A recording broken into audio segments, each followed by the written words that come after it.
Hello there, friend. Let's start by opening the command line on your computer.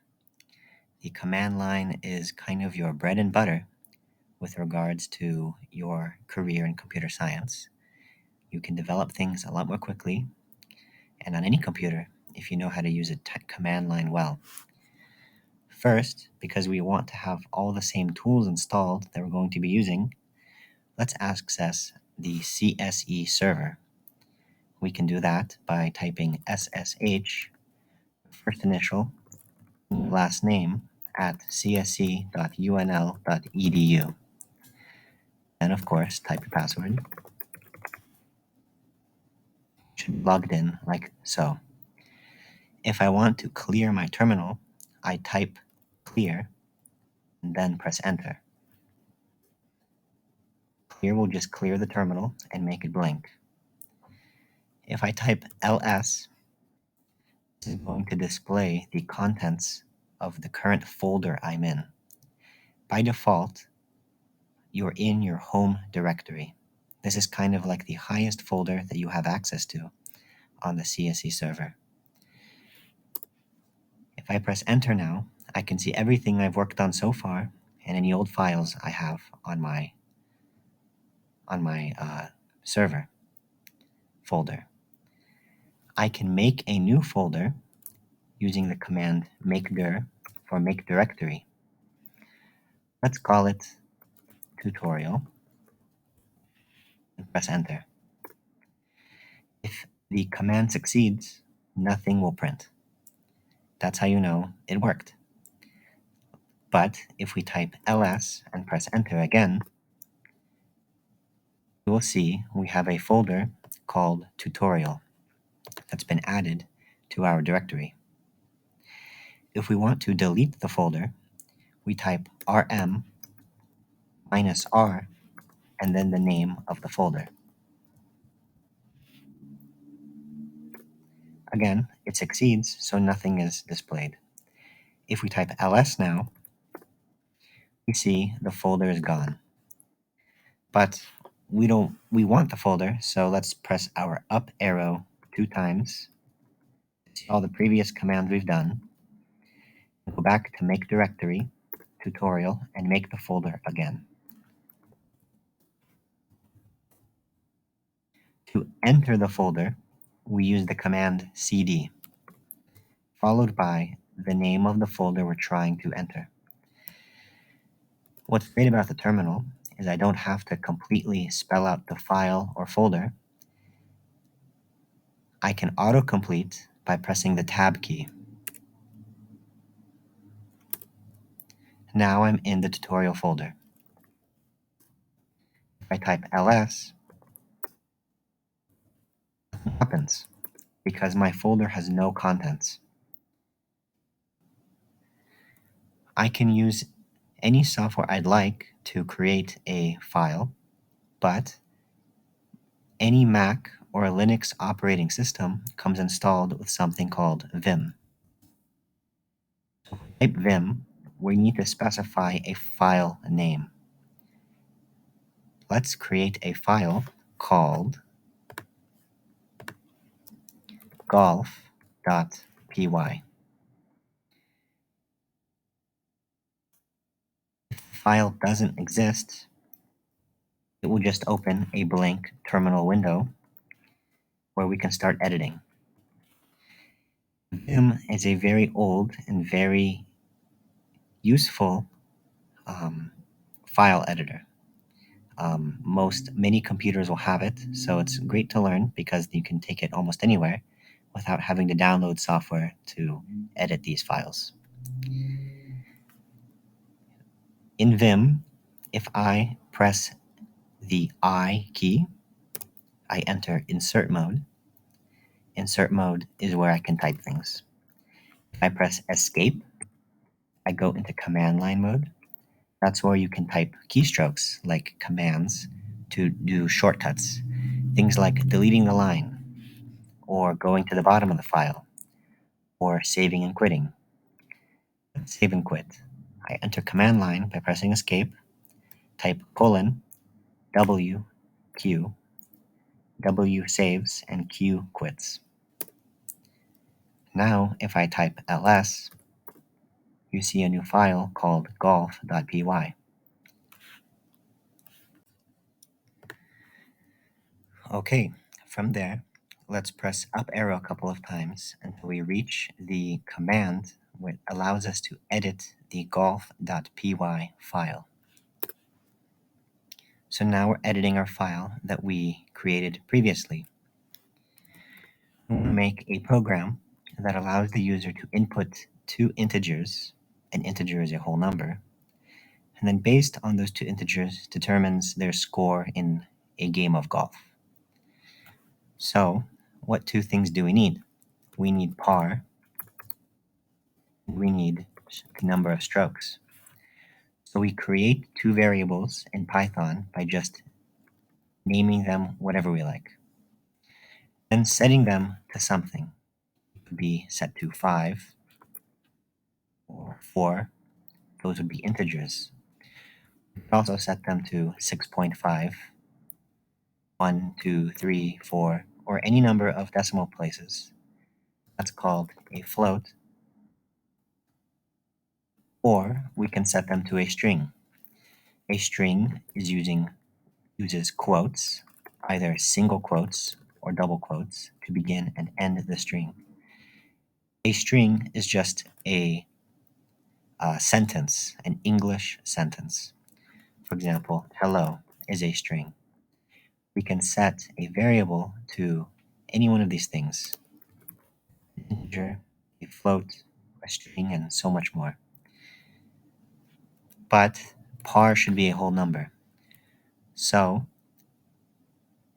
let's allow now the user to input whatever par they want. To input, we call a function called input. We'll talk about what a function is later, but for now, just memorize the command input with two parentheses. Input is going to pause the program until the user types something and presses enter. By default, input is a string.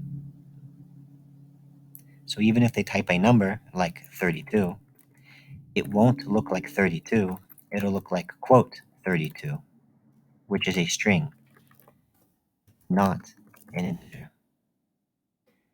To convert 32, which is a string, into an integer, we use the int command to convert the data type. Now, this line will be an integer. So, because input is a function that returns a string, we put input into the parentheses of the int function. This way, the user will, whatever they type, will be converted to an integer, which is a whole number. Similarly, strokes should be an integer. From there, let's check one of the many conditions.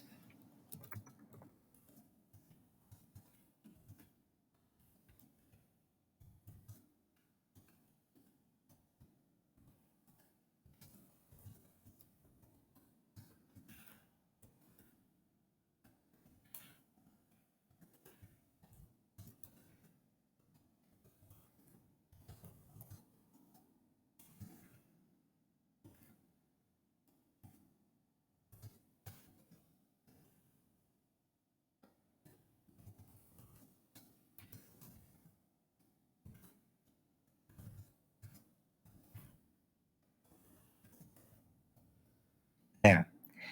Now we have one of the many possibilities that could occur in a game of golf. We created a variable called name. Depending on the number of strokes they have and the par they have, name will be set to eagle, birdie, par, or bogey.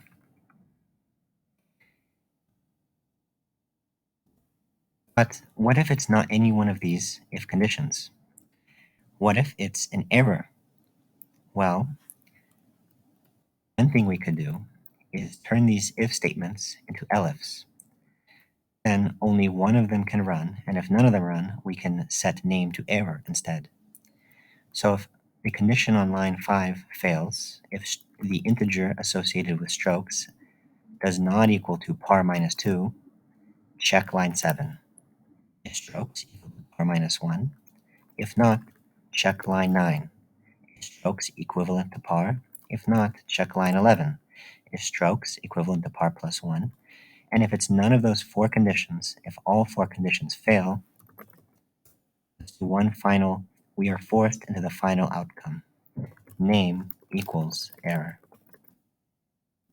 Finally, at the very end, we print name. When we use if and elif and else, we are forcing the program to only accept one of the conditions. If line 5 holds true, it doesn't need to check any of the other conditions. If line 5 fails, it will then go to line 7 and check line 7. If line 7 passes, then nothing below it is checked anymore.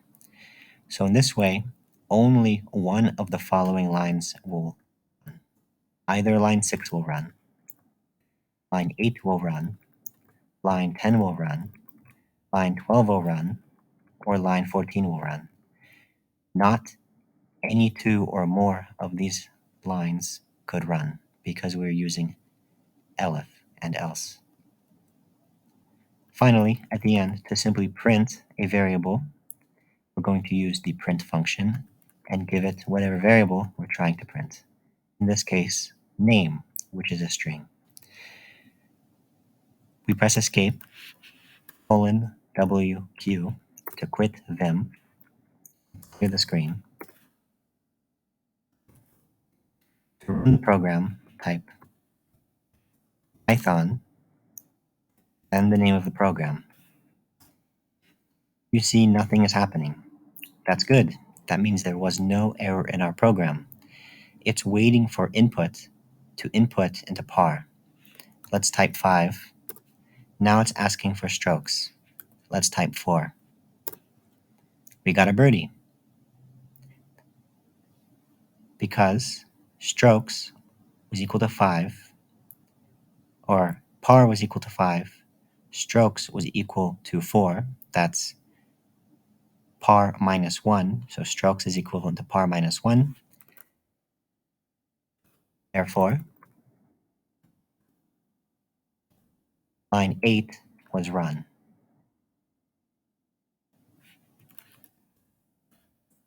Try again. Type 5 and 3. Now it's an eagle. You can play around with this program and get it to output whatever you like. Let's clear our terminal and then open a new file. Let's use vim and call it loading.py.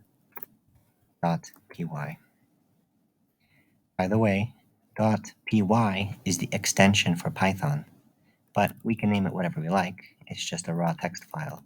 .txt, or really anything. We don't even need an extension. But by convention, people use .py.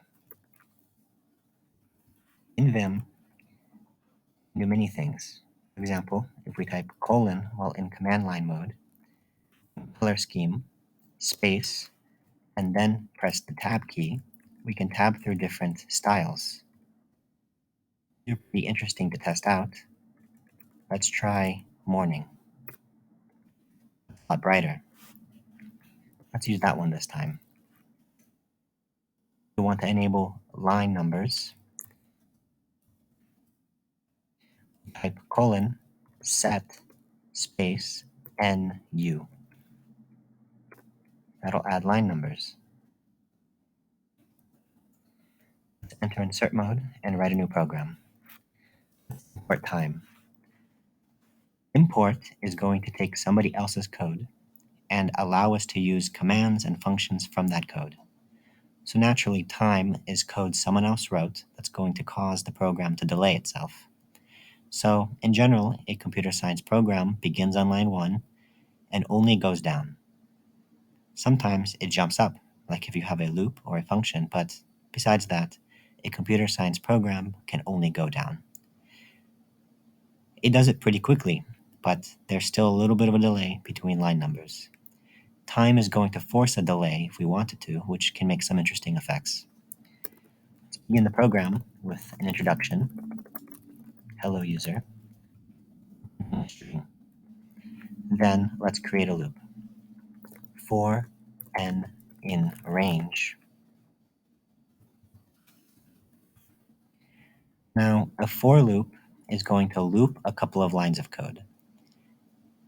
So whatever is in the tab of the for loop, for example, all of these lines are in the tab of the for loop, means they're in the for loop. So as many times as we want, line 6, 7, 8 will run, then it'll loop back to line 6, 7, 8, 6, 7, 8, and so on.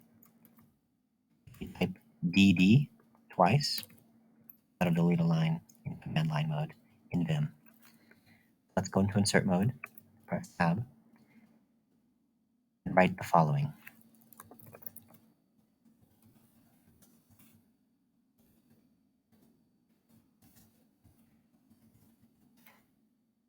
Okay.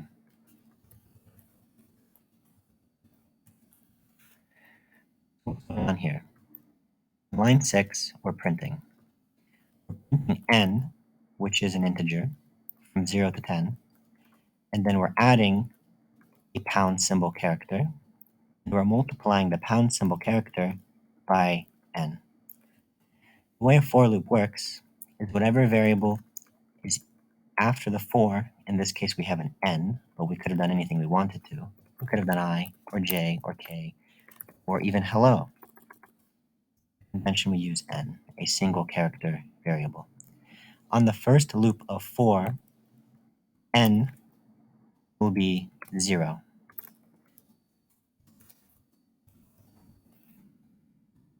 On the second iteration of the for loop, n will be 1. Then it's 2, then it's 3, then it's 4, until it reaches 9. It won't reach 10. The for loop will end itself once n has reached 10.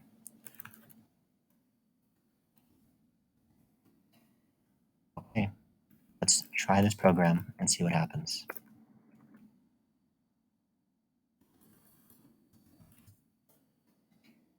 It says hello user, then it enters the for loop, printing n as well as n number of pound symbols. Exactly how we would have wanted to do. Program again. What happens if we try to add n plus pound without converting n to a string?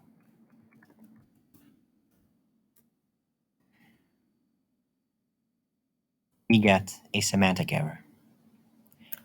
We are trying to concatenate or combine an integer and a string, which are two different data types that are incompatible. That's why we need to convert n, which is an integer from 0 to 9, to a string if we're trying to add it to another string or character.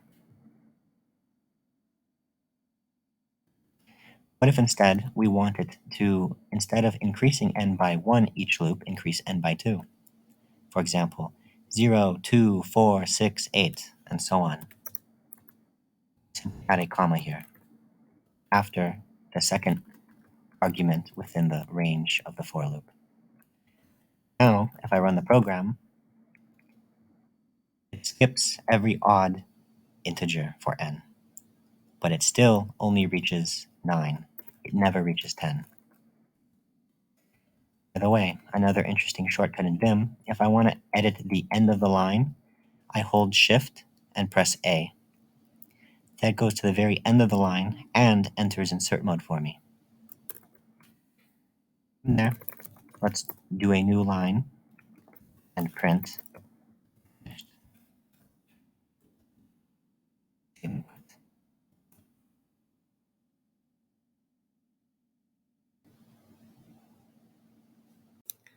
All right, so we're back in the terminal.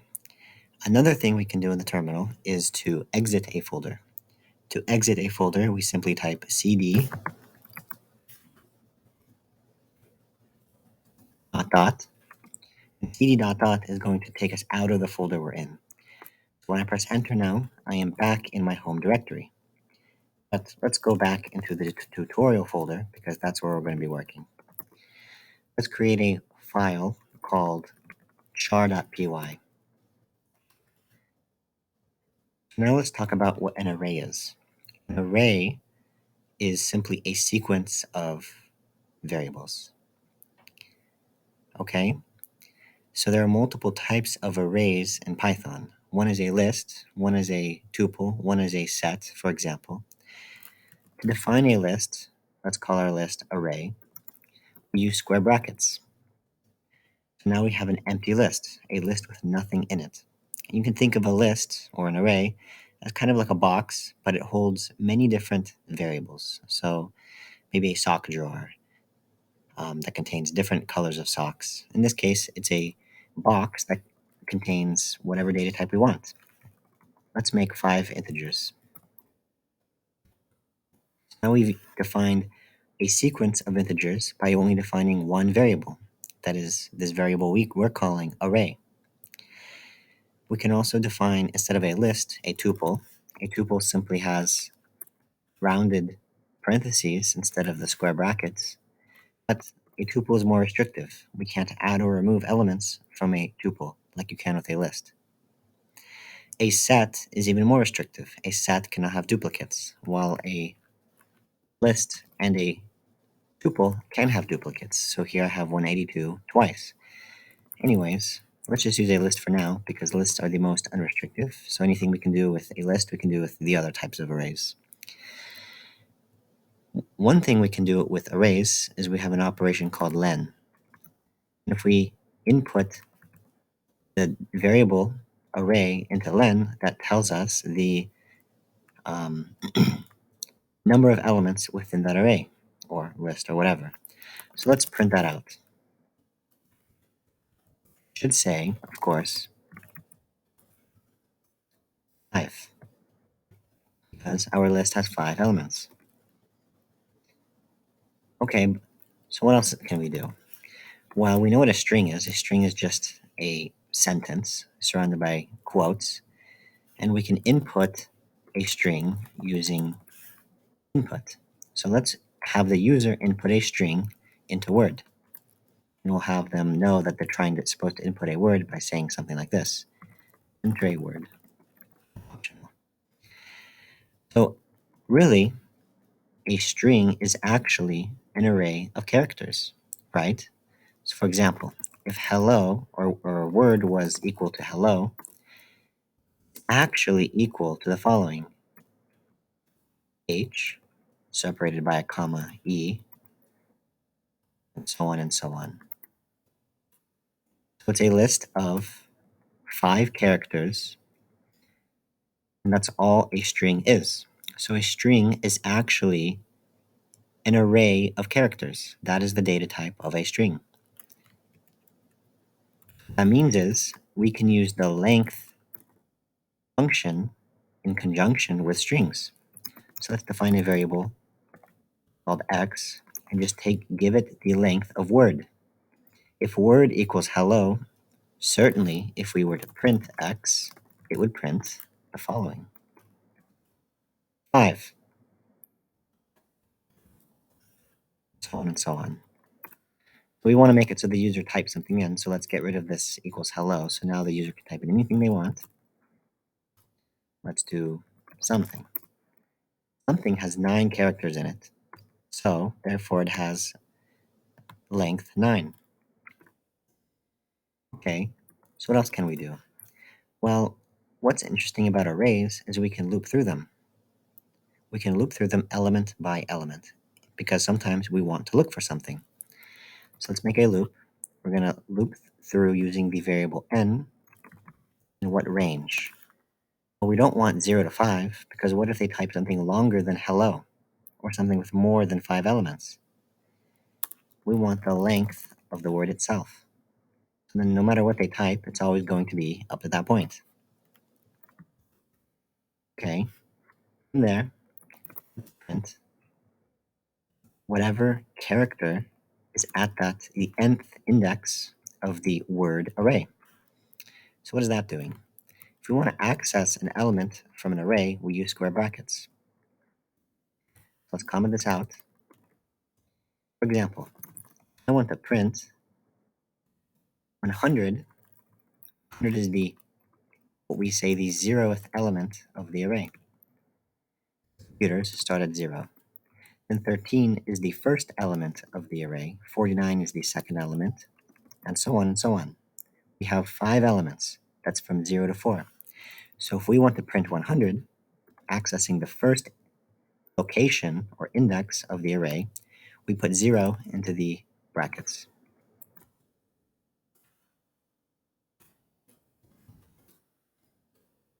There you go. We printed 100.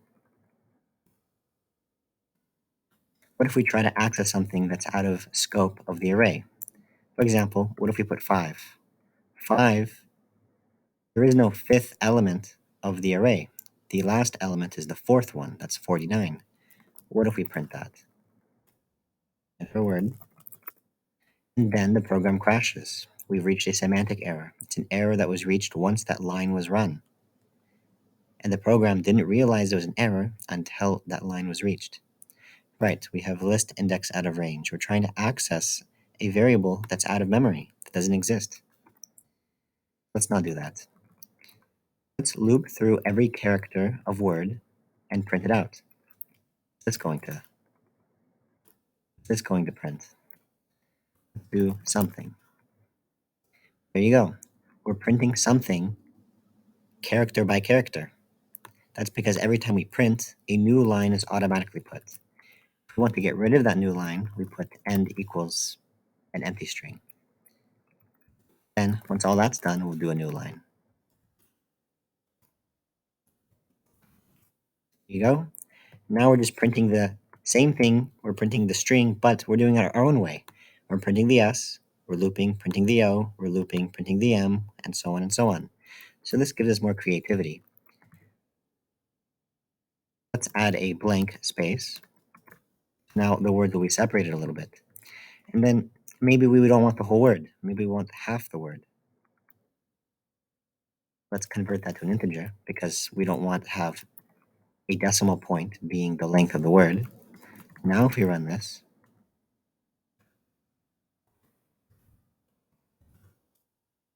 there we go. I typed in this long string. It only printed half of it because I'm only wanting to loop through half of the characters. And I'm delineating them with spaces so I can be more creative. Let's delineate them with something else, a dollar sign.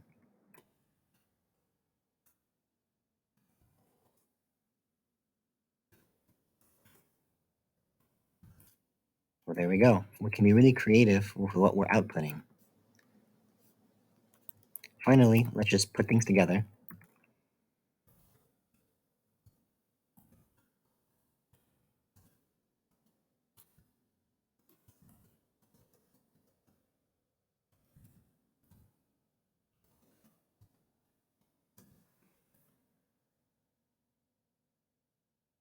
We're going to print the phrase word, which was input, has a length of the following.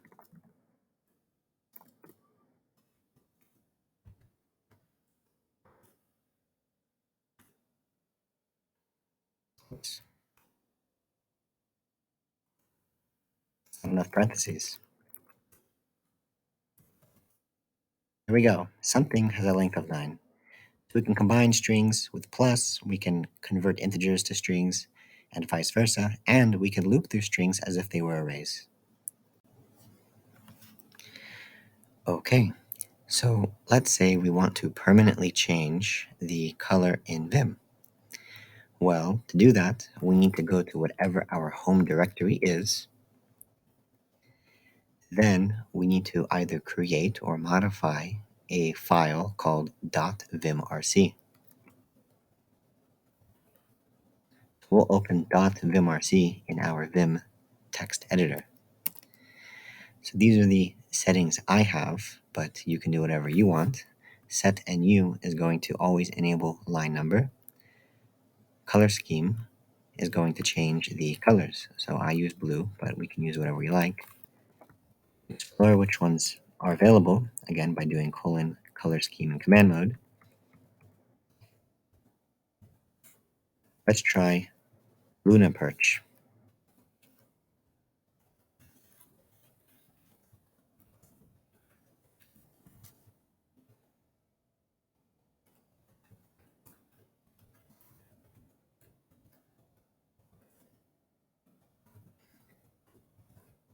From there, let's go back into our folder and create a new file. I want to make a file that allows the user to input a password and then lets them modify it. Let's call it password.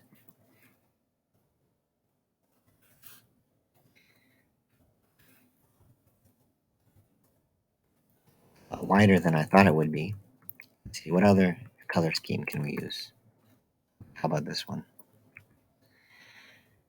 So in our file, of course, we want to allow the user to input something.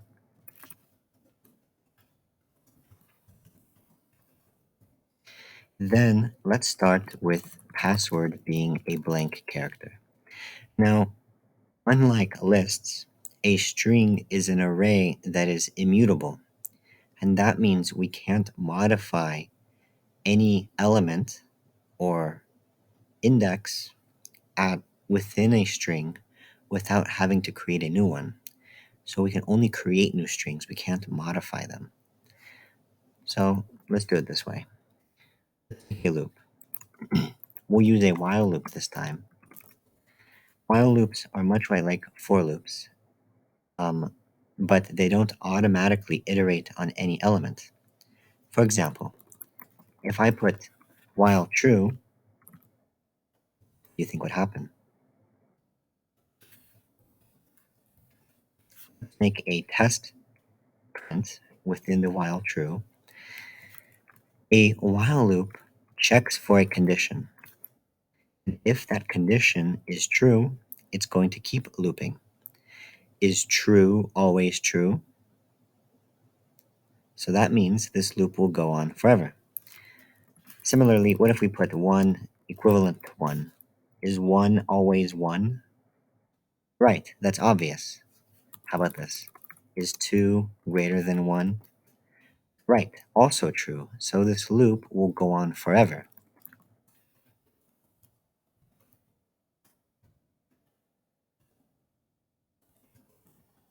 So we enter something, but now we're stuck in an infinite loop. To break the infinite loop, we do Control C. That will end the program automatically. Again, we do Control C to end the program if it's not going to ever end on its own.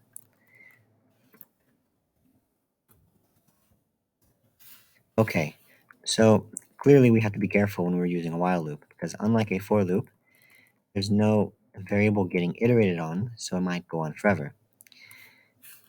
Ultimately, though, a while loop is identical to a for loop. For example, let's make a for loop here. It goes from 0 to 10, or from 0 to 9, I mean. And we can print I. A while loop can be done with the same thing, but it takes a few more lines of code. We can't initialize I on the same line as we can in the for loop, so we have to initialize I before entering the while loop. Then, as long as I is less than 10, continue looping, and within the while loop, we'll do I equals I plus 1. So these lines are exactly the same.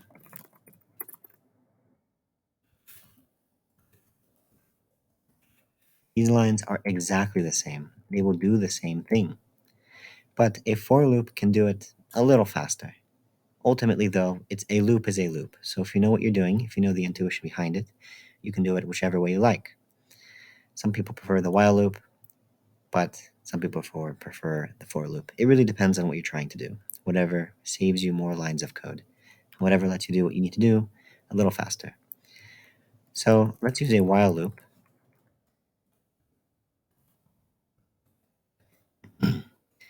And we're going to iterate on a variable called I. As long as I is less than the length of word, continue to loop. Of course, this is going to go on forever because we're setting I equal to 0 to start out with.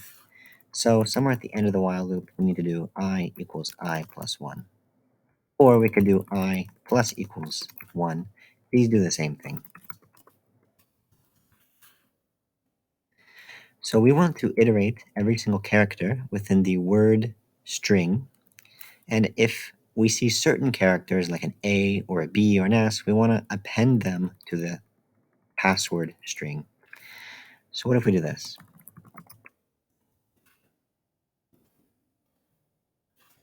If we do this, at the very end of this loop, password will be identical to word.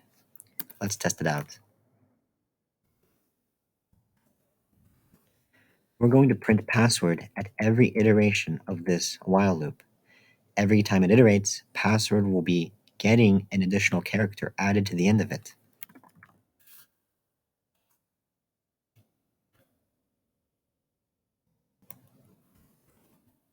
Here we go. So every time password is updated with a new version, we're not modifying password. We're actually changing password to be a different string with an additional character at the end of it.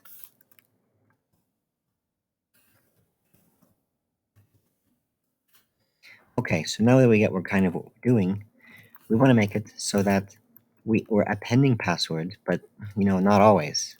So how about this? If word of I is equivalent to A, again, if we're in a if statement or while loop, we need two equal signs. One equal sign assigns a value, but two equal signs checks for equivalence. So don't forget to always do two equal signs in if statements.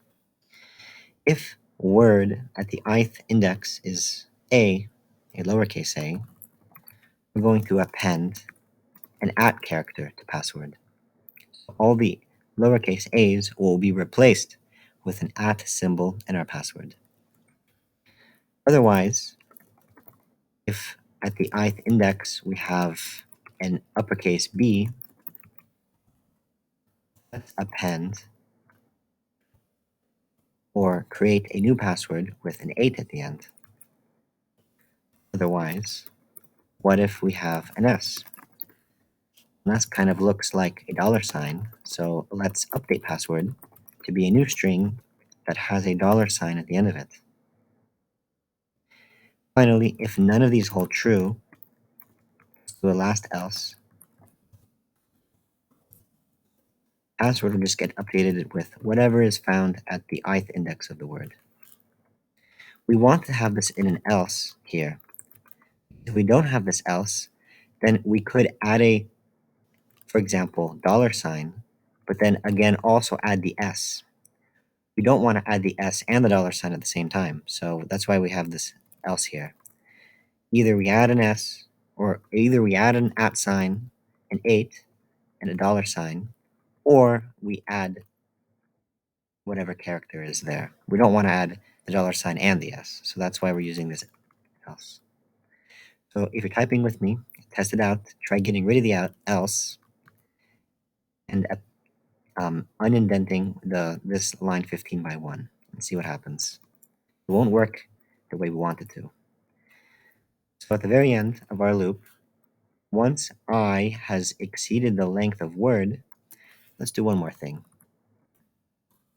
Password is going to be equal to itself plus one additional character, an exclamation point. Finally, we print password. So that we can debug it more easily and see how things are coming along. At the end of our while loop, let's print the current state of password. So what password do we want? Maybe basketball. Nice. So the B was replaced with an 8. The A was replaced with an at. Everything else is just as it should be. And at the very end, we have an exclamation point. How about salty? Okay, great. So the S is replaced with a dollar sign and so on and so on. So that's really cool.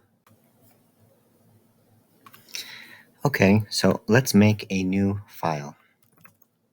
Let's call it coin.py. By the way, I got a new color scheme. This one is buff. This is really a fan favorite. Okay, so let's import a new library. Let's call it random. By the way, you don't want to import something that also has a similarly named file in your directory. So we're importing random, which is something that somebody else built. We don't want to have a file called random.py within the same directory.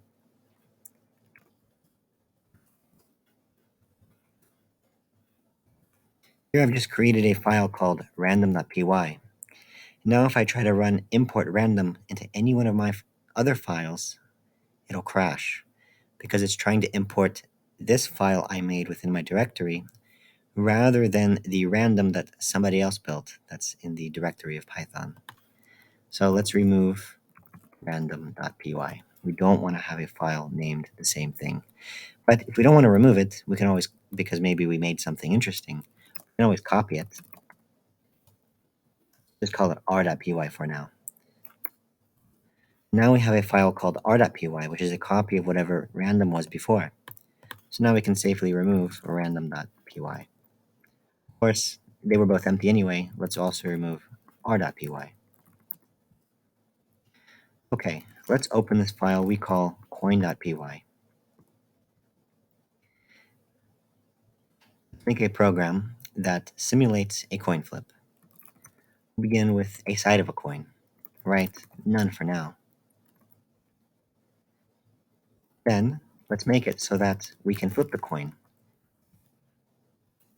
This means is that we're utilizing random, the random library. And the random library has a function called randint. It's just something to memorize.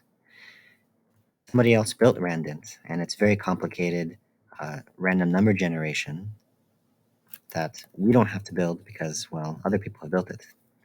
Give it a lower number and a higher number. So it'll give us a random number between 0 and 1. And then save that random value to a variable called f.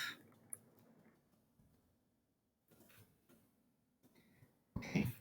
So 0 and 1 are, okay, they're integers, but we want heads or tails. So let's then, based on what f is, update side accordingly.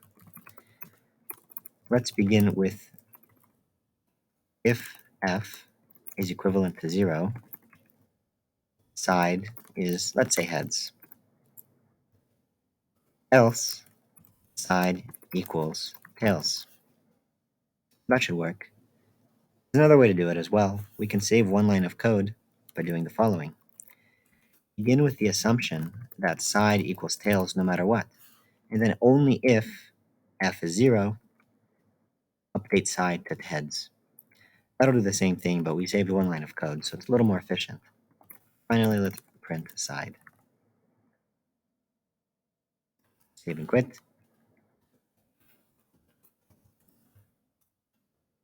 Nice. We got heads. Let's run it again with up arrow, tails, heads, heads, and so on and so on. It's random. Random enough. So that's cool, but we see we keep using other people's libraries. We know it's a library because it's a command followed by parentheses. For example, print is itself a function somebody else built. Len is a function, and so on and so on. We want to build our own function, and that allows us to reuse code so it's not as redundant. Because let's say we wanted to print this a bunch of times. We don't want to keep printing it over and over, saving it into different variables. Use a loop in this case, but we can't always use a loop to do that. So let's use a thing. One thing we can do is make a function. So we do that by defining a function with the def command and then give it whatever name we want. As long as it's not overriding the name of something else important, we should be fine. Let's call it flip. In Vim, you can select blocks of text by pressing V. That stands for visual. When we're in visual mode, we can then select downwards, and then we can do different commands like we could before. For example, pressing D will delete. Pressing U for undo will return that. Let's select it then do shift period. So that's the right facing caret symbol on the keyboard. That's why shift period indents everything that you selected to the right. Of course, shift comma would do the left, but we don't want to do that. Okay, so what will this program run? Let's save and quit.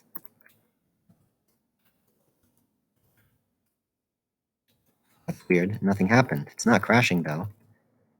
There must be a logic error. Oh, that's why. We're not actually calling the function after creating it. The program knows to go downwards, right, once it reaches line 5, and then through to line 10. Python has, in its memory, memorized what this function looks like, but we haven't actually called it. Call it, we just call the name of the function and any arguments that should be sent over. In this case, nothing is sending over, so just two parentheses. And just so we know that it's complete, after flipping, let's put complete at the very end. Okay. Nice. Tails, tails, tails, heads. Okay, so what's really cool about this is now we can call flip so many more times if we want to. Can you reuse this code so it's not redundant, just in case we want to use it in multiple places?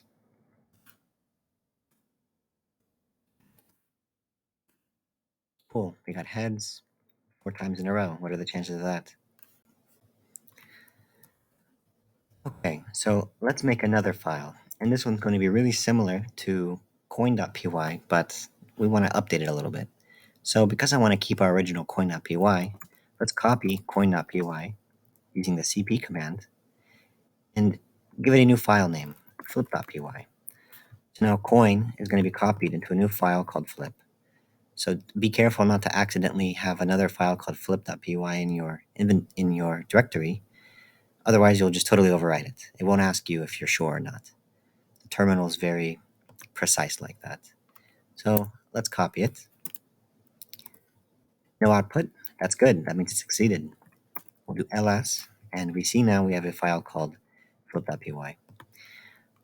Let's open flip.py.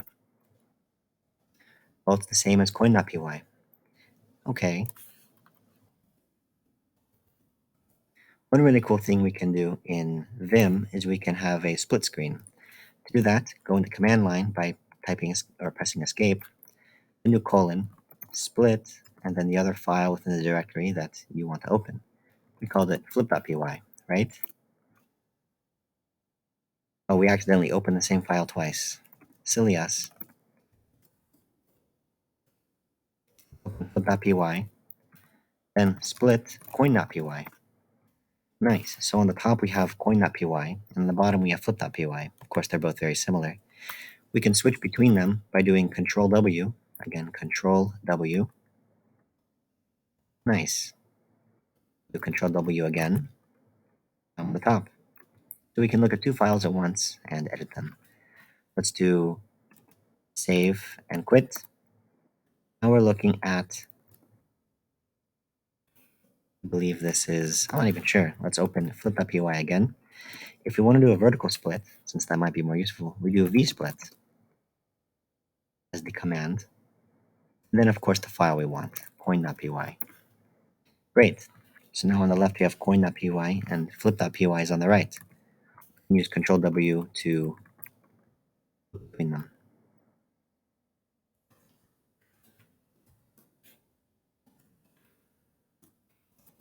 Let's open flip.py. We have the same file as before, but we want to make it a little more interesting.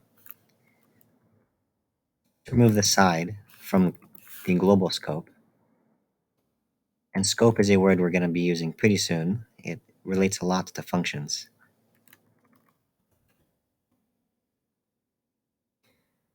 For now, we were just calling the flip function without actually sending anything over or returning anything. But that's not everything we can do with a function. It'd be more useful if we can actually return something, right? Because as it turns out, any variable created in flip or your function you're making is created within what we say is the scope of flip. For example, f, which is a integer we created within flip, f is only in the scope of flip. What that means is that once the function ends,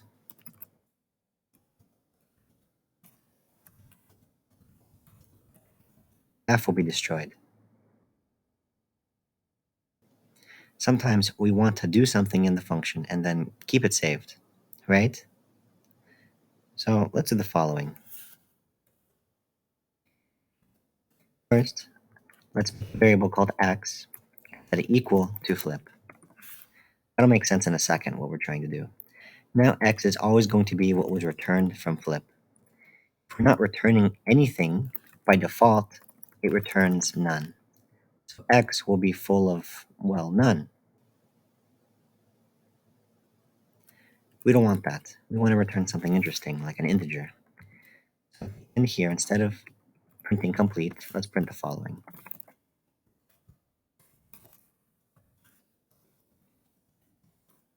Okay, so now we've kind of certified to ourselves that we want x to represent the number of heads that was flipped after calling flip. Okay, so how do we do that?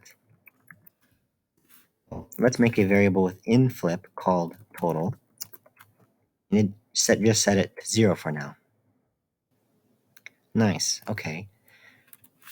And let's increase the increment of line 7 through 11, or increase the tab, make them to the right, put them within a while loop. That way, these commands will be run multiple times instead of just once. We can flip the coin as many times as we want. And every time the side is heads, we increment total by 1. So now it'll count the number of heads. But of course, this is an infinite while loop. There must be some way to leave the while loop. So let's do this.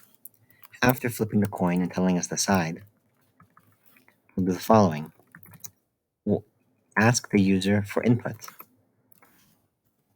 And we'll let them know they can type stop if they want to leave the function. Then on the next line, if that command was equivalent to the string stop, we do break. Okay, so what does break do? Break is going to automatically end the while loop. Whatever you were doing, it will end.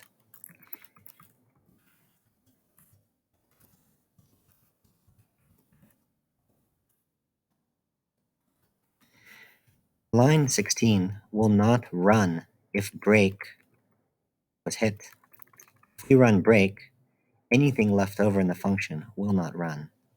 So line 16 will be skipped. It'll go directly to the first instance where it sees some command that isn't within the same indentation as the while loop. So print leaving function, this line will run, line 17 will run, because it's outside of the while loop. The while loop only goes from lines 6 to lines 16.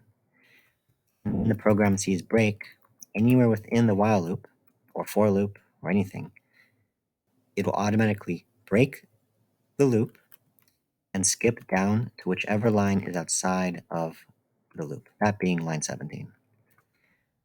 Finally, we need one more line. We're going to return. Return ends the function. Wherever you call return, that function will end. It's usually most useful to put return at the very bottom of the function. We're going to return, well, we want to return total, because that's the whole purpose of flip, right? So now we're going to flip. It'll keep asking us until we want to end the function, and once it does, once we decide we want to end it, x will be filled with however many heads came up. And run it. Wait, we got it heads because we flipped at least once before it asks us if we want to stop the function. We don't want to stop it, so let's type something other than stop. Like go. Okay, we got a tails this time. Continue. Other tails. We can keep pressing enter. We don't have to type anything. As long as we don't type stop, it'll keep looping. Finally, let's type stop. Now we're leaving the function. That x, which is in global scope, that is not within the scope of flip, was set equal to 5. Essentially, whatever we return, whatever is stored within this variable, will be sent over and stored within x, or whatever we're setting equal to the function. So x, a global variable, gets whatever we returned, or whatever was filled with total.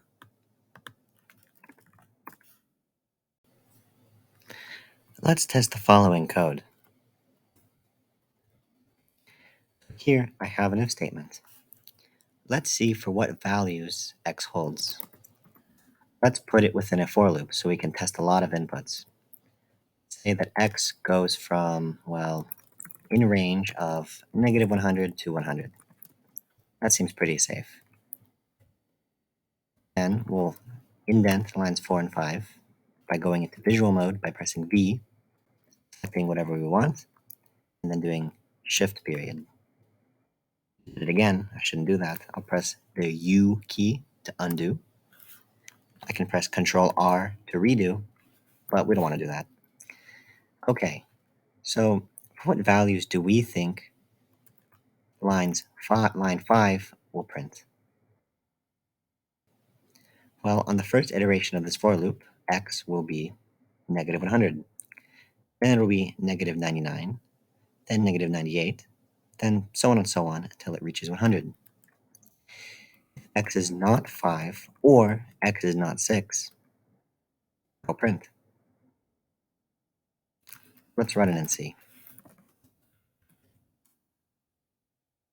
Okay, so that was really fast.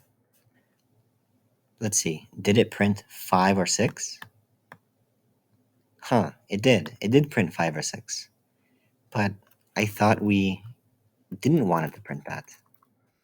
Well, we have to be really careful when we're using operators. We can combine multiple conditions into one if statement like we did here. But here's what it's saying. If x is not equal to 5, or x is not equal to 6, then the if statement evaluates to true.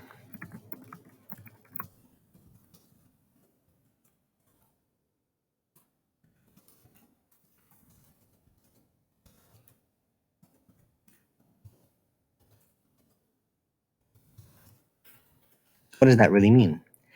That means this first condition, x is not equal to 5, will be true if x is 6. So really, let's say x is 6. What does that mean for this first part of the condition? Right, x is not equal to 5, so it's true. Now, true or anything, if at least one of those things is true, the whole statement's true. True or anything can only be true, so this whole thing evaluates to true. It doesn't even care what the second condition is within the if statement, because true or even if the second condition was false, true or false is just asking, is one of these conditions true? If at least one of them is true, then the whole if statement is true. So we run whatever's in the if statement. So when x is 6, and x is not 5, therefore the first part of the condition is true. So regardless of what the second part is, it'll run. That's why when x is 5, it prints 5. And when x is 6, it also prints 6. Because this if statement is always true, no matter what x is. Look at this. What if we change the or to an and? Let's try that out.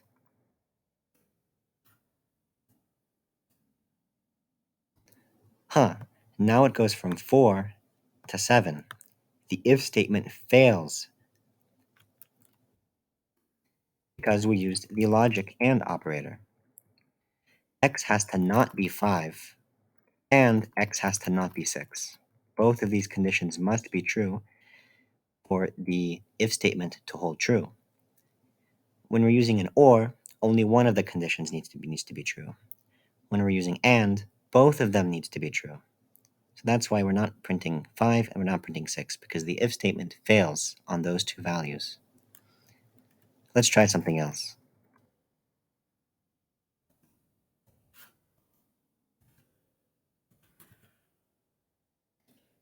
You think this one will run? If x is greater than 4 or x is less than 5. Let's try printing x.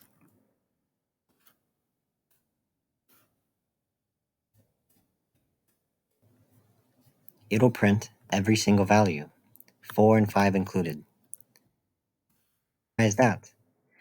Well, when x is greater than 4, no matter what x is, as long as it's greater than 4, print. If that fails, then when x is less than 5, also print. So really, this if statement is always true. It's always going to print x. Finally, this last one. If x is greater than 4 and x is less than 5, let's print x. What do you think it'll print? I'll give you a second to think about it.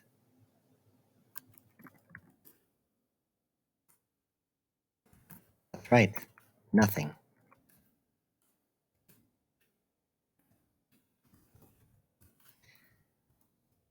Because in this if statement, both of these conditions must be true to print x.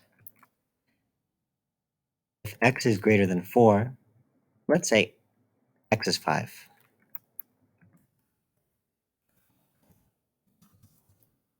Okay, so we're on the 105th iteration of this for loop. If x is 5, this first condition holds true. But both need to hold true. Is x less than 5? No, x is 5. So that fails. X is greater than 4, but it's not less than 5, so it fails. A similar thing happens when x is 4.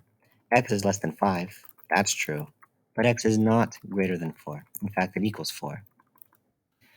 Instead, let's do x is greater than or equal to 4. What do we think will print? Right, it always prints 4. That's the only thing it can print.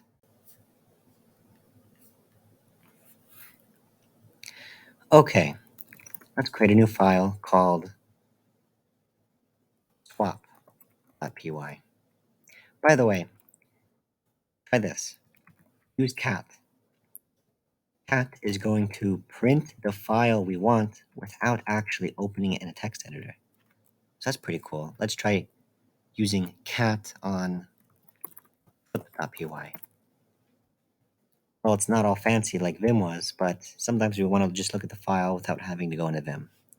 And plus, if Vim isn't installed, sometimes cat will be. Okay. Here. Then, let's make a file called swap.py. By the way, I changed the color scheme. I'm using Ron. Okay, so let's do the following.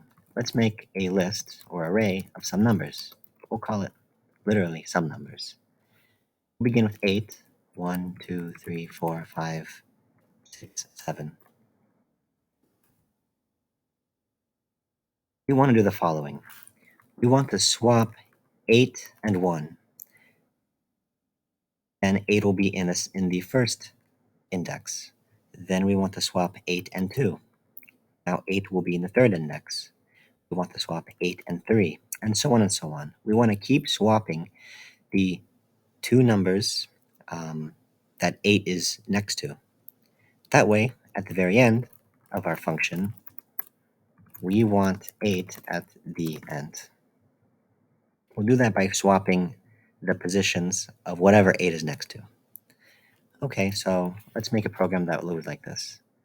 Clearly, we're going to want some kind of loop, right? Because we're repeating the same operation multiple times. We kind of want to keep track of where 8 is. for loop through n in the range of 0 through 7. Right? That's 8 values. 0 to 7 is 8 different values because the length of some numbers is 8.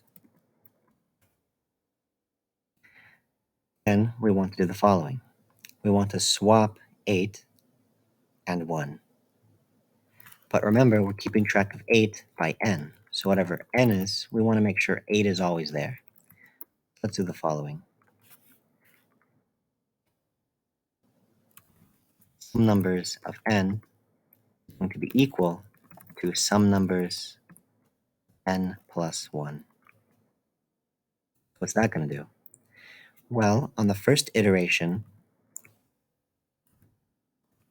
where is 8? 8 is where n is. So on the first iteration, n is at the 0th place within the sum numbers list. Then we want n8 to be at the first place, and then the second, and the third, and the fourth, and the fifth. So on the first iteration of our for loop, we want to swap these two numbers. Whatever number is in the 0th index and whatever number is in the first index. That happens to be 8 and 1. Then, when 8 and 1 are swapped, 8 is now in the first index of our array. So we want to swap the first and second indices within the array. That'll put 2 in place of 8 and 8 in place of 2, and so on and so on. Okay, so that's what that's going to do. Of course, what happens if we do this? Print some numbers as we go along, so we can see the array as the changes unfold. Finally, let's slow things down. Let's import time. After printing, let's do time.sleep and delay it by half a second, and save and quit.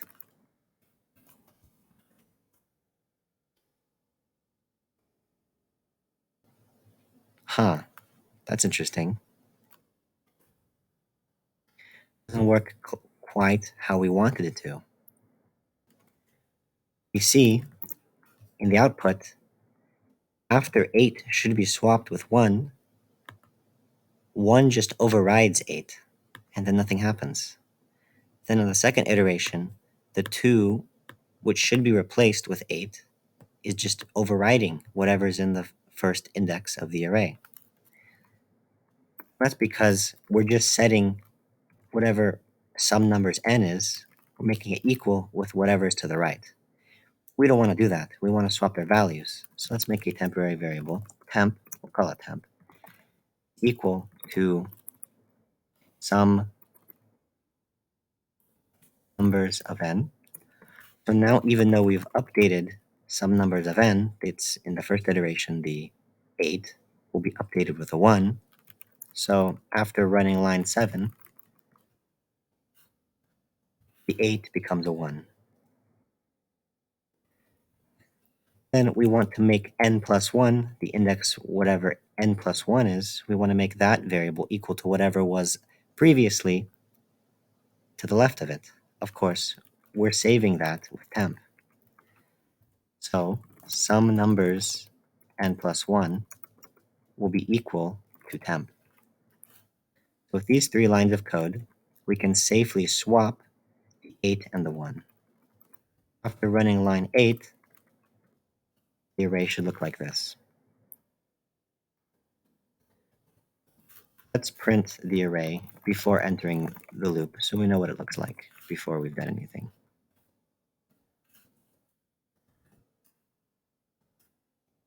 Nice. The 8 is being swapped with whatever's to the right of it, that's n plus 1, over and over and over. And whatever was to the right of 8 gets swapped with 8. So 1 is now on the far left, 2 is the second, 3 and 4 and 5, 6 and 7. Now look, our list is ordered. So let's turn this into a function. We want to have a function do this instead of having us write all this code. Because if we want to swap a lot of values, this code might be kind of redundant. We want a function that swaps for us. Sometimes prior to initializing the function, let's define the function, swap2. This time we're going to take 2 arguments as input. We want whatever is on n, and then whatever is at n plus 1. Now remember, whatever variables created in a function have a local scope, so they get deleted at the end. So actually, we can call these whatever we want, because they're just local copies. Let's call it x and y. And let's print x, then also print y. What do you think is going to print? Then instead of doing these lines of code, let's comment them out. Do the following. Swap2. Now notice, when we created our function, we're creating it asking for 2 variables as input. It's 2 variables because we have one argument, the x, delineated with a second argument called y. These variables that are sent over or created within the parentheses are called arguments. So we have 2 arguments. But here in line 13, we don't have any arguments. It's just 2 parentheses. So this program won't work. We need to have 2 variables sent over if we are accepting 2 variables within the function. Otherwise, the functions don't match. So what 2 variables do we want swapped? Well, we want to swap some numbers n, and we want to swap some numbers n plus 1, right? Those are the 2 things we want swapped. So some numbers n, the first argument that we're sending over, is just getting saved into x. It's literally just a local copy. So we can call it whatever we want. We can literally call it tuna and soda if we want to. Tuna would be a copy of some numbers n, and then some numbers n plus 1 would be copied into soda. But we'll keep it x and y. We'll keep it professional. If we print x and y, what do we think is going to print? Nice. It's always printing the 2 values that we are sending over, the 2 values we want swapped. But we're not swapping yet. Go back into our code. Now, to swap, let's copy the code that we had over here. I'll just rewrite it.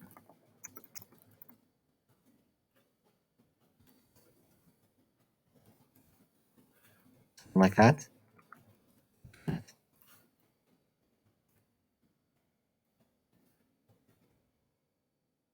Well, that's weird. We're not actually updating our global array.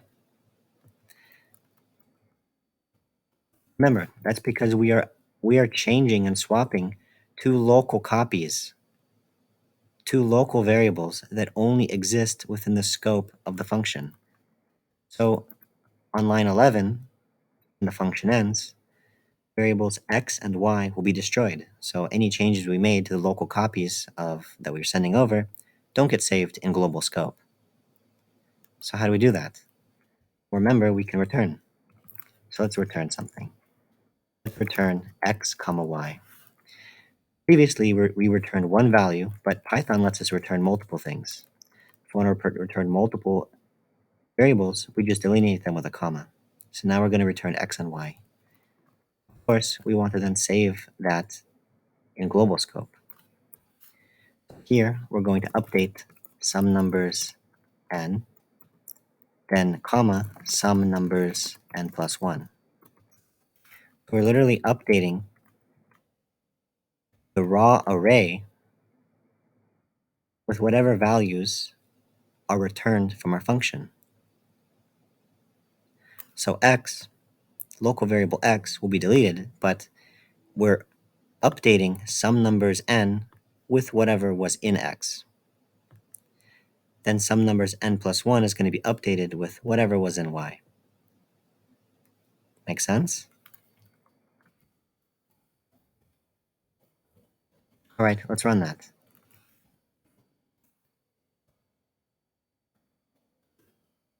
Nice. It works just like we wanted it to. This line's kind of long. Let's shorten it up. Let's make two new variables called x and y. Again, these are global. They're not in a function, but they're just copies of these local versions. So whatever was in the local x is going to be saved in this new global x. Whatever is in the local y is going to be saved in the global y. Nice. Then using those x and y variables, let's update some numbers n to x. Some numbers n plus 1 equals y. Again, we're just creating two new variables here, so we can call them whatever we want. Tuna will take whatever had x in the function, and soda will take whatever had y in the function. We return them by just doing this equal sign. So tuna and soda are two variables that are set to whatever is returned from swap2.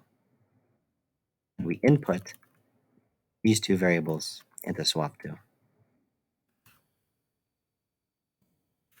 And that's great. It works.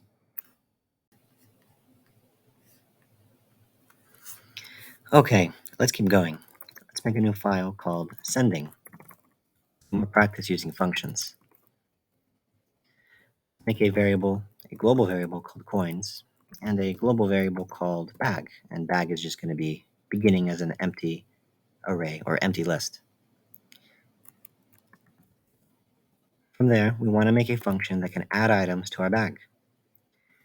Write it. Call it add item. It takes two things as inputs. It takes coins and bag. Again, we can call these whatever they want. They're going to be local copies of whatever we're sending over, but we can just keep it consistent. Coins and bag. And the local version of coins will be set to 1. Nice. Let's see what happens if we run this program. Let's do the following. Add item. What are we sending? We're sending global coins and global bag. So what do you think will happen if we run this program? Print coins.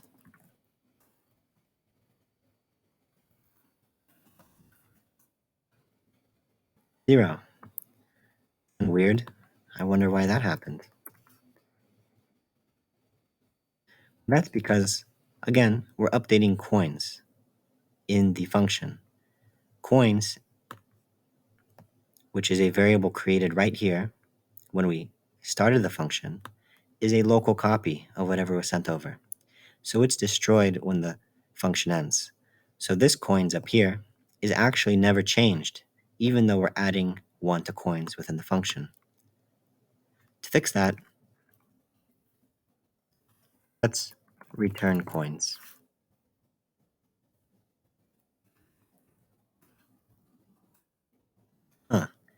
Still a 0. That's kind of weird. I wonder if I'm going to get a question like this on the midterm. Oh, well, probably not. What's going on here? Well, don't forget, we need to update global coins with whatever was returned from add item. To do that, we do coins equals add item. So now whatever is returned from this function is going to be updated into this variable. So now, finally,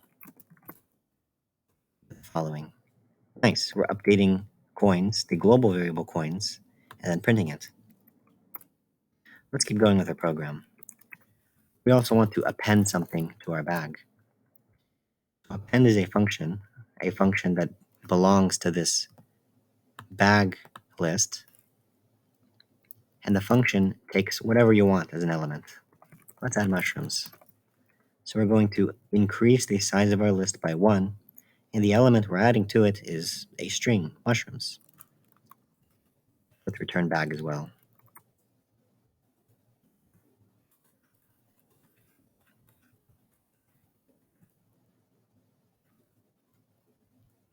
Finally, we'll print the bag as well so that we see that something actually happened. Nice. So now our list is full of 1 element, mushrooms. Okay. Let's also make a function that removes an item.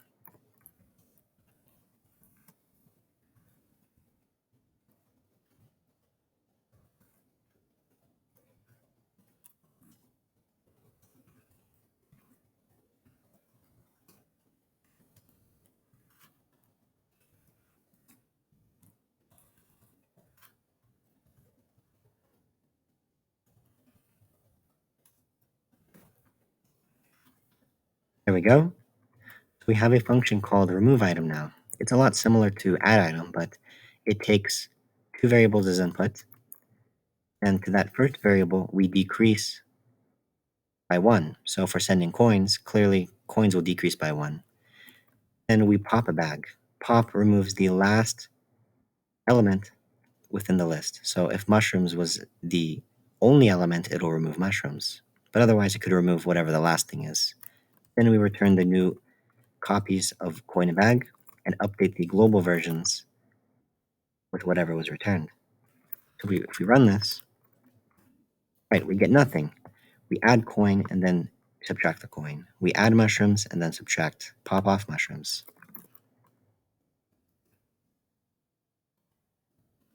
All about functions is we can reuse the code. All right, so now we're adding multiple things to multiple coins to our coin variable and multiple items to our bag. Cool, we added 3 coins and lost 1. Or we added 4 coins and then lost 1, so we have 3 in total. We added 4 mushrooms but lost 1, so now we only have 3 mushrooms. Let's create a new file. I'm calling it bag.py. In this file, I need to do a couple of things. We want to keep playing with arrays, so let's initialize a bag. We'll just call it bag. Set it equal to a few things that are edible, like apple or jar of cicadas. And let's say we find some food and we want to put it in our bag. Well, we do the following. We use the append function. Name of our array, then we append, and then whatever we want added to the bag. So let's add some other food items. Okay, there we go. Now we have an additional item in our bag called crayons. Let's make it so we can only progress if the user has crayons in their bag. We'll print the following. We'll put a new line halfway through the string. This way it'll force the terminal to create the following text on a new line. And we can do that using the /n. That way we can split up our terminal with one print command. Okay, so how are we going to do this? Well, we want to loop through the bag array until we find a string that matches crayons, right? For now, let's just print bag.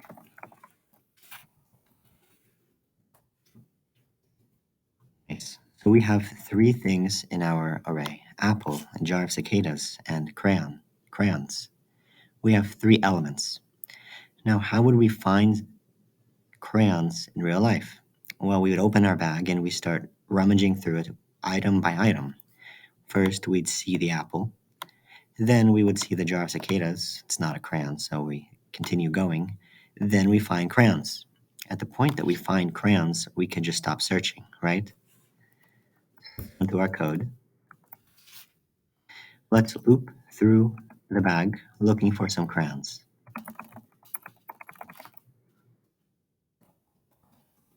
Of course, our bag could be any size, so let's just use the length function so that it returns, in this case, 3, because we have 3 elements in our bag. We're going to loop through the indices of the bag. So if our bag only has 2 things in it, apple and jar of cicadas, apple would be the 0th index, and jar of cicadas would be the first index. Of course, we have crayons added, so crayons would be the second index at the very end. And we do an if statement. If at some point while we're looping through our bag, at the nth index, we find a string that matches crayons, do the following. Before the for loop, let's begin with the assumption that we don't have crayons.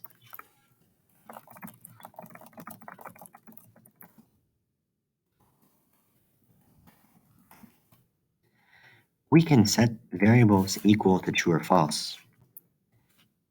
When we do that, that's called Boolean. That's an additional data type, kind of like an integer or a string or a float, but Boolean only has two possibilities. It's either true or false. So it's like a very basic variable type. You can only really use it for a few situations, and if we don't want to use Boolean, we can always use 0 or 1 to represent true or false on an integer. But to keep things simple, we'll just use the Boolean. We know we're not going to do anything other than keep it true or false. If we do find crayons, well, our assumption is now true. We have crayons. At this point, we can keep looping through the bag. Nothing's going to change. Assumption will stay true, or we could just break. This is a little faster because we don't have to keep looping through the bag in case there are other things in it. And after the for loop, let's check what our assumption is. Assumption is true. Certainly that means we have crayons. Otherwise, assumption remains false. It never found crayons within the bag. So we want to print, I don't have crayons. Let's run this program. Nice. So here's our list. We have crayons in it. We loop through all of the indices and compare the elements at those indices with the string crayons. Clearly, assumption is true, which is why we're seeing this print here. But we can actually do all of this a little more quickly in Python. How do we do that? Python has an in operator. For example, we can simply do an if statement. If the string crayons is in bag, do the following.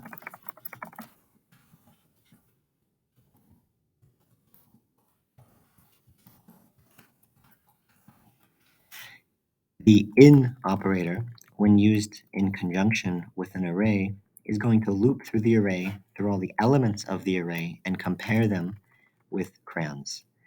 So under the hood, in is actually doing the same thing as we did above. It's a for loop that loops through bag and checks every index and sees if it has crayons in it. But Python has a handy dandy operator that can do all of that work above for us in just one line. So you can do it either way. I would say the method above is the more advanced way. Other computer programming languages may only allow you to do it this way, but it's good to know what other possibilities there are. Nice, we have crayons twice. Okay, so before checking crayons a second time, let's do the following. Bag.pop. Remember, pop is going to remove the last element in the list. So if crayons is the last element in the list, it should be removed. Let's run it now. Okay, so that second time around, we don't have crayons because we popped it off the list before doing the comparison. Let's make another program called satellite.py. In this program, we're going to want to do a couple of things. Here's kind of the general layout. And run Earth. Let's have Earth be represented by this block of @ signs here in the bottom left. We want to shoot a satellite upwards to reach this spot right here. That spot right here, line 3, is where Mars is going to be the closest distance from Earth within 3 years, or 2 or 3 years. Currently, Mars is not there, right? Because Mars is moving. You want to shoot the satellite toward this location before Mars has reached it. Otherwise, you'll miss. So Mars is currently moving toward that direction at a velocity. Let's have Mars be represented with these percent symbols. So the question really is, what angle should Mars be from Earth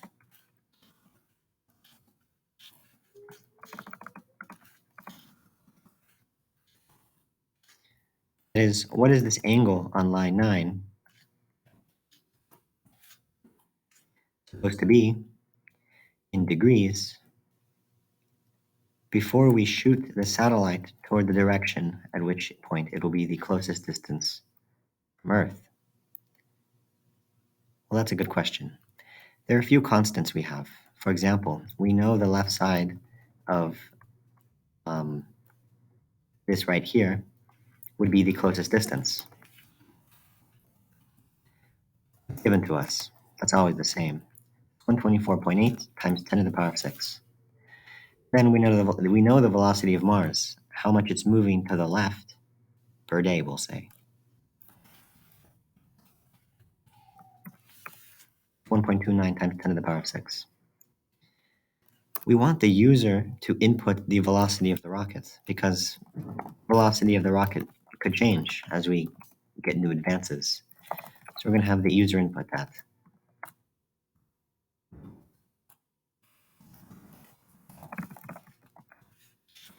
Finally, input automatically returns a string, so we're going to typecast that to, what do you think?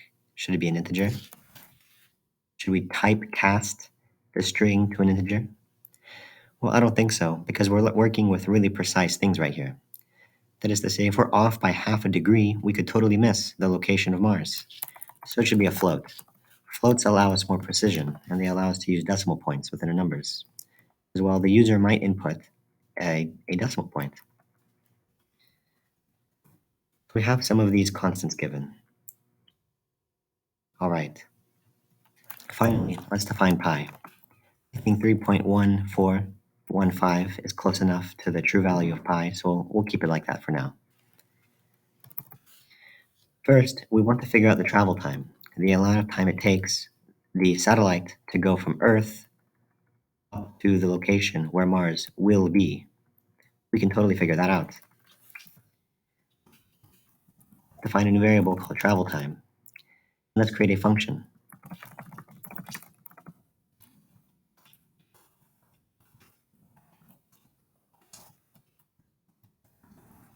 Our function is going to take two variables as input.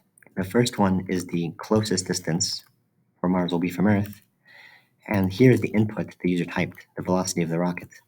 We can figure out how much time it takes for the rocket to reach the closest point with a little division. Let's make a function up here that we are defining called calculate time, and it takes two things, distance and velocity. Remember, distance and velocity are just local copies of whatever we're sending over. So distance will get the closest distance, and vel will take the velocity of the rocket in this case. We'll make a new variable called time, and that's just equal to distance divided by velocity, and we return time. Nice, so now we're returning time and saving it into the travel time variable. So now we figured out the amount of time it's going to take the rocket to reach Earth. Basically, we figured out the left-hand side of this triangle. Okay, now we need to figure out the distance from Mars to reach the closest point it'll be. Make a new variable called Mars distance and make a new function. We need to take two things as input, the velocity of Mars and the travel time that we just calculated previously on line 22.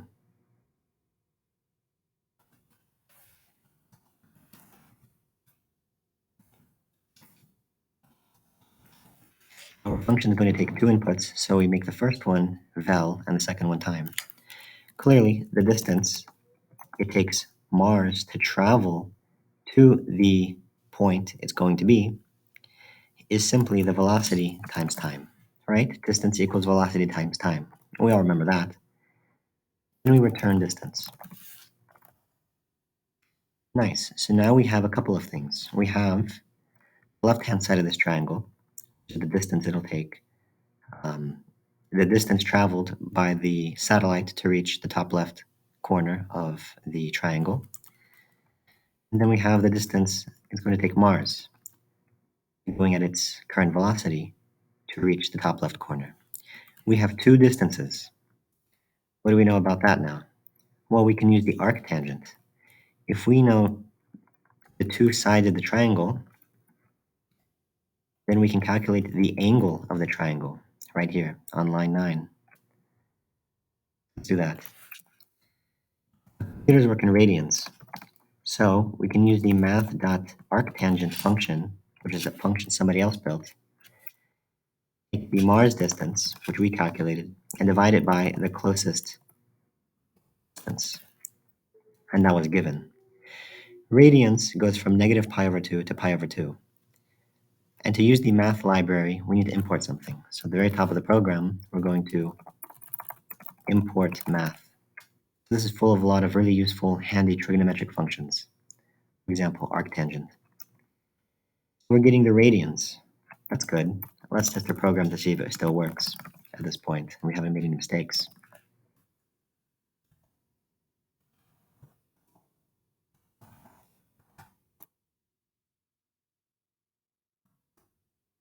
Nice. We're getting the degrees in radians. But let's say we want it to be in degrees. We want not the radian of the angle of the triangle. We want the angle to be in degrees. So let's make a new function called radian to degree. It takes radians as input. Make the function up above. It takes only one variable as input. Let's call it r to keep it shorthand, but we know that's radians. Then we return the following. We return r times 180 divided by pi. This is the formula for converting radians to degrees. Of course, this will be returned and saved into this new global variable called degree. Let's print degree.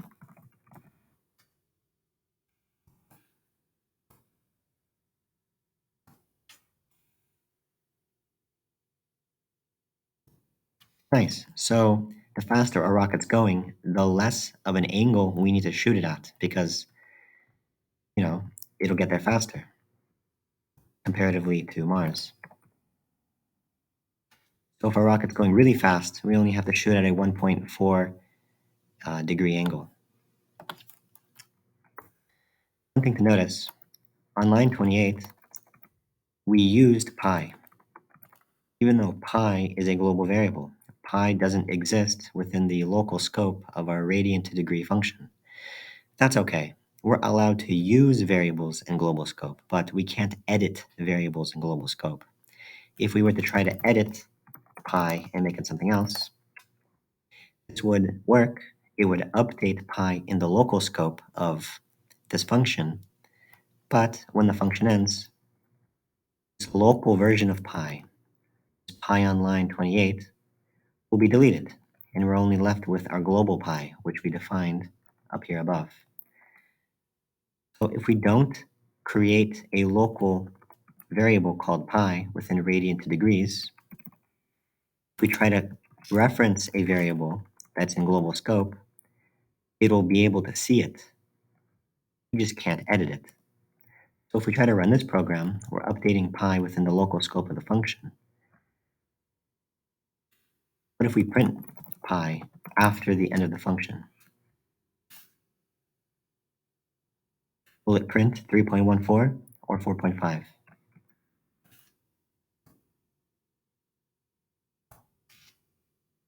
Prints 3.1415, like it was originally defined. It looks like the updated pi we did in the function didn't really affect the global version. What errors are there in computer science?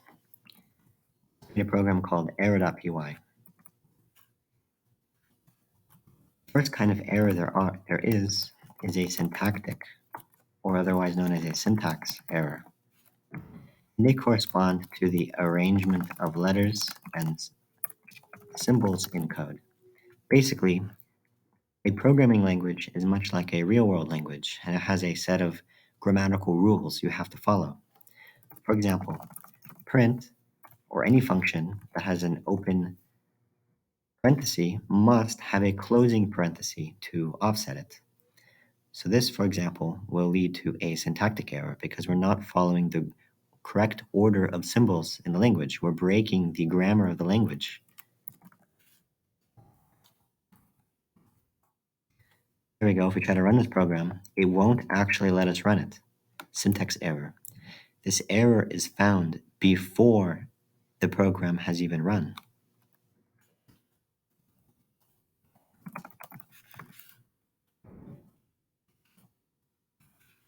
How about the following? Again, another syntax error. Because we are trying to define a string, an empty string, but we only have one quote. If we want to define a string, any kind of string, we need two quotes, an open quote and a closed quote. So two double quotes like this would represent an empty string. Opening one will not work in Python. We need a closing quote. Again, that's another syntactic error. Syntactic errors are pretty simple because it won't even let you run the program. It'll just tell you, well, this is wrong, and here's the line number where you need to fix whatever the error might be. There's another type of error called a semantic error. And these errors are a little more tricky because the program will run, but it is grammatically correct, but doesn't make sense. These errors will run the program, even if the program contains a semantic error, but it won't let you actually. It will crash once the line with the error is reached. There's a few kinds of these. For example, what if we try to divide by 0? Technically, that's correct. We have a division operator. We're using our integers correctly. We have a opening parenthesis and a closing parenthesis. We don't have too many spaces. So it's syntactically correct, but what if we run this program? Here we go. We get a division by 0 error. This is a semantic error. It's semantic because the program runs. It only crashes when line 12 is reached. And we can prove it runs. Let's run a print before line 12. Now, if we see the program output running, we know it at least started the program.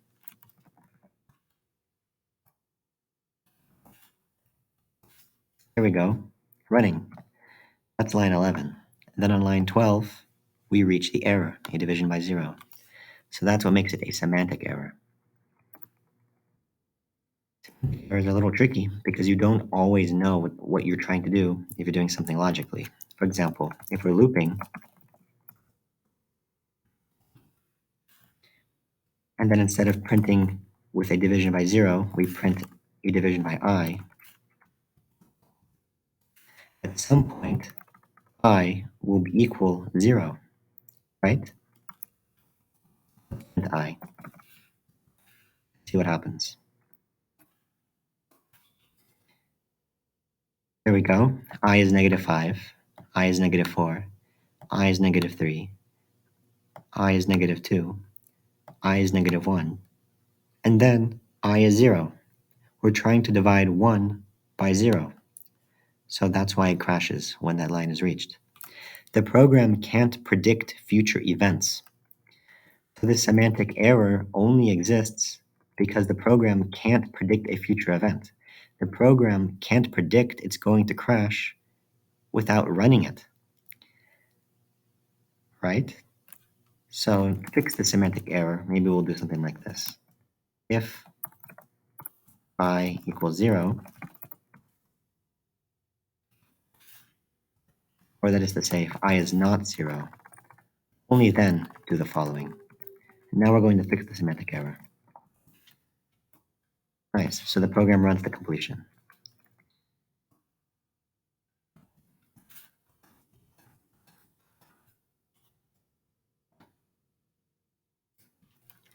Now the most difficult of the errors is called a logic error. And a logic error is not really an error at all, at least not in the sense for Python. It's an error in our own coding ability, in our own logic, in what we're trying to do. The problem is a computer only does what we say, not what we want. So if we tell it to do something, it's going to do that. But that's not always what we, as the person coding, want it to do. And here's a pretty simple example. The average of two numbers.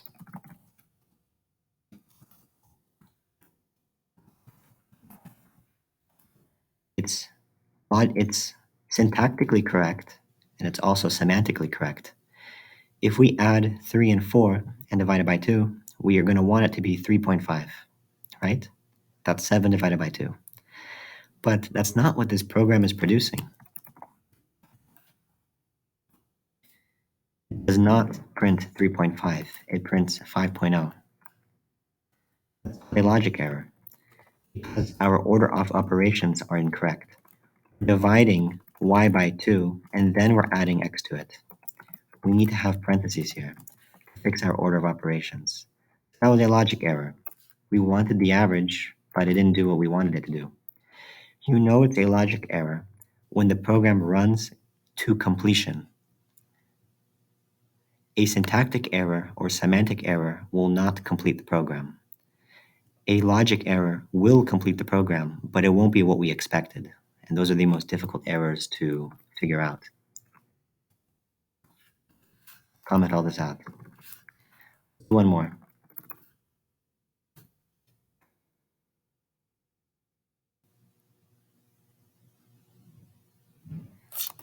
Sum equals 0, I equals 1, and equals 12. While loop.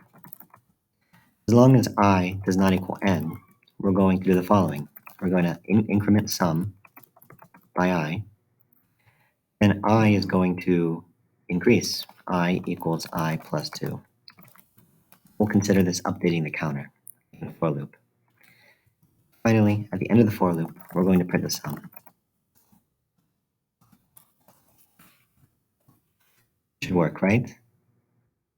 Well, not quite.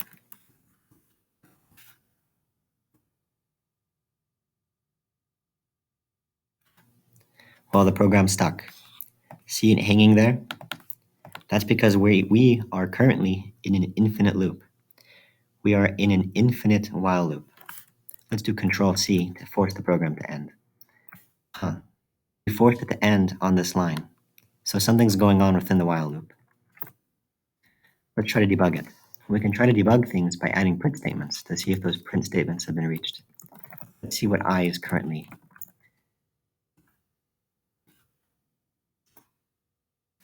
Okay, so I is increasing as an integer would. It's increasing forever.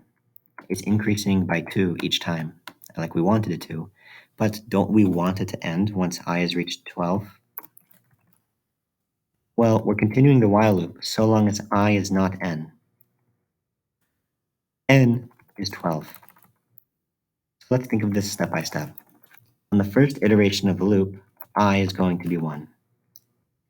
Then I will equal 3. Then I equal 5, and so on.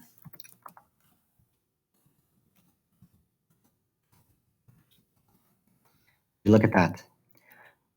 I is actually never equal to 12.